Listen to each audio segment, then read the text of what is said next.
My name is Jan Carter. This is Cottonwood Farm, and I produce sheep and rabbits. Also have ducks and chickens. I started farming because I had moved to this piece of property, but in the past I had always bought a lamb from somebody in town because lamb was one of my favorite meat to eat.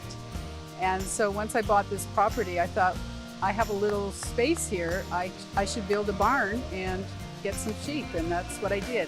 I had never touched a sheep until I went and picked up my first 3 sheep.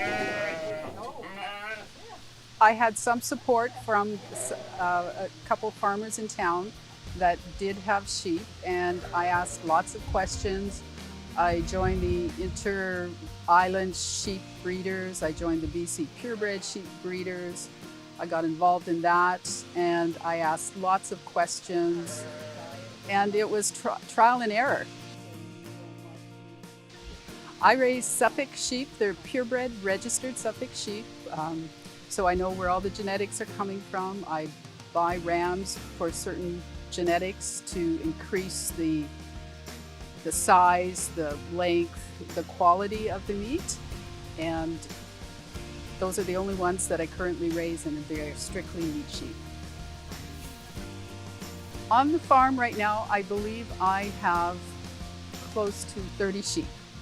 It's a sustainable size herd for me to be farming on my own, that I can be hands-on with them and monitor them.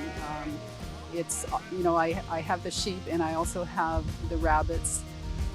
I was chatting with somebody who had rabbits, and I enjoy eating rabbit meat, and they happened to say, well, I've got to sell my rabbits. Do you want them? And you can have all the cages. So I thought, why not? And again, learn to do by doing. I have 2 different breeds. I have what is called the giant continentals, which are very large, 20 and 30 pounds, full grown.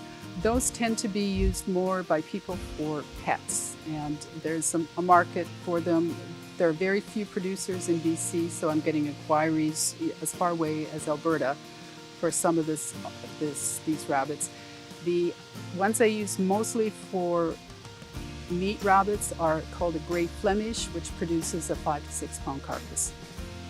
People who have tasted it come back to me and say, I never thought it would be this good. Rabbit meat is considered a white meat, very low in cholesterol, and very small bones, so it actually produces more meat than a chicken of this equivalent weight would produce. All my sales are local, and I sell my lambs whole to my customers, and I have a waiting list every year for people to get a whole lamb from me. I also take my older ewes, and I will make them into sausage once they're past that lamb stage, and I also sell that type of meat too. So I don't go to the markets because I just don't have enough lamb for people. I just raise what I raise, and as I said, I've got a waiting list for what I can produce. Farming is a 24-hour job, 7 days a week. For me to even, I plan when I can actually leave the farm and take a drive to Nanaimo. It's, those are the things that that's farming though. But I wouldn't do it any other way.